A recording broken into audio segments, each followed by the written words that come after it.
हमारा सनी की तह बलमुआ मिलल तहरे बा, हमारा सनी की तह बलमुआ मिलल तहरे बा।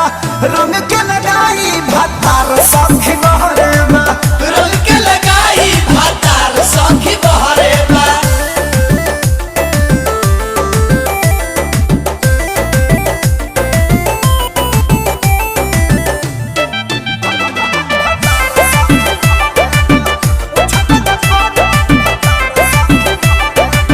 चढ़त फगुना परेशान रहतानी रे, दोहकत काया रोज दुख सहतानी रे। ये सखी चढ़त फगुना परेशान रहतानी रे, दोहकत काया रोज दुख सहतानी रे।